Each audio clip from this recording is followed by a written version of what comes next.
దేవునికి స్తోత్రం కలుగునుగాక. ప్రభునందు ప్రియమైనటువంటి దేవుని బిడ్డలకు ప్రభు నామంలో శుభములు కలుగునుగాక. ఈరోజు మన దేవుని యొక్క వాక్యము సంఖ్యాకాండం 24 అధ్యాయం 9వ వచనములో, నిన్ను దీవించేవాడు దీవించబడను, నిన్ను శపించేవాడు శపింపబడును అని బిలాము యొక్క ప్రవక్తను గురించి దేవుడు రాసించాడు. బిలాము గొప్ప ప్రవక్త, ఇశ్రాయేలు ప్రవక్త అందరిలో కూడా మంచి ప్రవక్త, గొప్ప ప్రవక్త. ఈ ప్రవక్తను ఏం చేశాడంటే దేవుడు దీవించాడు. ఎలాగంటే ఆయన నోట్లోంచి ఏ మాట వస్తుందో ఆ మాట దీవించబడుతుంది. ఏ శాపం అయితే వస్తుందో ఆ శాపం శపించబడతారు. కానీ ఇక్కడ ప్రవక్త కానీ దేవుని సేవకుడు కానీ ఎవరినైనా సరే దీవించాలి, శపించకూడదు. బాలాకు రాజు వచ్చి అంటాడు, నువ్వు శపించబడతారు, ఐగుప్తుల నుంచి ఒక గొప్ప జనాంగం వస్తుంది, వాళ్ళని శపించాలని రాజుల్ని గొప్ప వాళ్ళని పంపిస్తాడు. కానీ దేవుడు చెప్పిందే చేస్తానంటాడు. కానీ ఇక్కడ ప్రతి ఒక్కరూ కూడా మనం దీవించబడాలి, ఆశీర్వదించబడాలి, శాపం రాకూడదు. దీవించబడాలి అంటే ద్వితీయోపదేశకాండం 28వ అధ్యాయం 1వ వచనంలో, యెహోవా వాక్కును శ్రద్ధగా విని నీ దేవుడైన మాటను శ్రద్ధగా వింటే ఈ దీవెనలన్నీ నీ మీదకి వచ్చి ప్రాప్తించునని అక్కడ కూడా వ్రాయబడి ఉంది. అంటే ఆయన మాట శ్రద్ధగా విన్నప్పుడు, ఆ శ్రద్ధ కలిగిన మాట మన జీవితంలో నెరవేర్చినప్పుడు ప్రవక్తలు కానీ దేవుని సేవకులు కానీ వారి నోట్లోంచి వచ్చిన మాట నెరవేరుతుంది. కాబట్టి దీవెనే మనకు కలగాలి.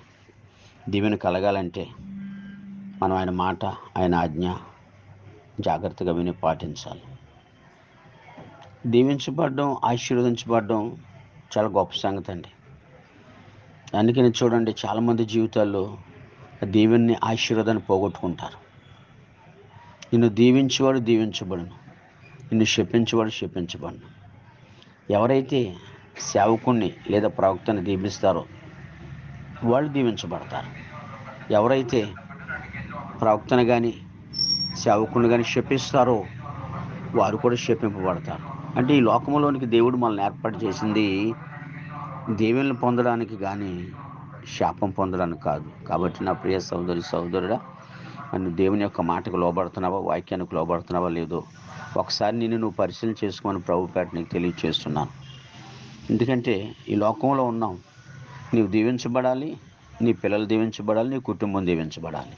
దీవించబడాలంటే ఒకటే, ఆయన చెప్పిన మాట, ఆయన ప్రవక్త ద్వారా చెప్పిన మాట, సేవకుల ద్వారా చెప్పబడిన మాట నువ్వు ఖచ్చితంగా వినాలి. విని దాని ప్రకారం చేసినప్పుడు ఈ దీవెనలన్నీ నీ మీదకి వచ్చి ప్రాప్తిస్తాయి. చూడండి, అక్కడ అంటాడు ద్వితీయోపదేశకాండంలో 28వ అధ్యాయంలో, యెహోవా మాటను శ్రద్ధగా వినినయలి ఈ దీవెనలన్నీ నీ మీదకి వచ్చి ప్రాప్తించును. నీ పిండి పిసుకు తొట్టి, నీ పొలము, నీ దుక్కుటెద్దులు, నీ గర్భఫలము దీవించబడిన దీవెనలన్నీ రాసించాడు అక్కడ. మరి ఎంతసేపు మనం దీవెనలు కోరుకుంటాం, కానీ దేవుని ఆజ్ఞ పాటించకపోతే, దేవుని మాట వినకపోతే మరి శాపం కూడా మన కోసం రెడీగా ఉంది కదా. కానీ శాపం పొందడానికి మనల్ని పిలవలేదు కదా, ఏర్పాటు చేసుకోలేదు కదా దేవుడు. ఎంతసేపు మనం దీవించబడాలి, ఆశీర్వించబడాలి. అందువలన సేవకులను దీవించాలి, దీవించబడతావు. సేవకుల్ని ఆశీర్వాదం పొందాలన్నప్పుడు, శపించాలి అన్నప్పుడు ఆ శాపం కూడా వస్తూ ఉంటుంది, నీ మీదకే తిరిగి వస్తుంది. కాబట్టి ఇక్కడ దేవుని యొక్క వాక్యం, నిన్ను దీవించువాడు దీవించబడును. ఎంతసేపు సేవకుల యొక్క దీవెనే కోరుకోవాలి, వారి ద్వారా మనకు వచ్చే ఆశీర్వాదమే కోరుకోవాలి, కానీ మరి ఏది కోరుకోకూడదు.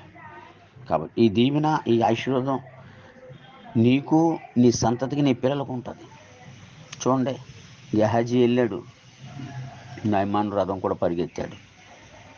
ఏం తెచ్చుకున్నాడు? వస్త్రాలు, వెండి తెచ్చుకున్నాడు.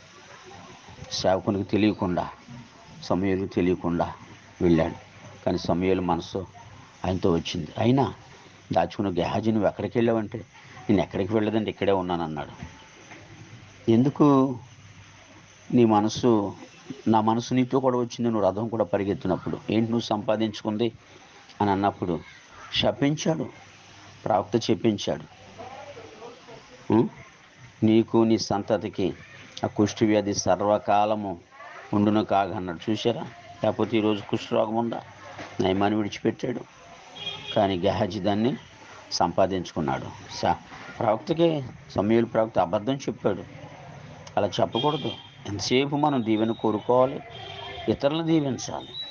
ఇతరులు ఎవరైనా మన మీద నిందేసినా, ఒకవేళ కాని మాటలన్నా, వాళ్ళని దీవించడమే తప్ప శపించడం అనేది దేవుని పిల్లలుగా మీ నోటి నుంచి రాకూడదు. కాబట్టి మరి గెహాజీ ఎలా పొందుకున్నాడు, అలా పొందుకోకూడదు.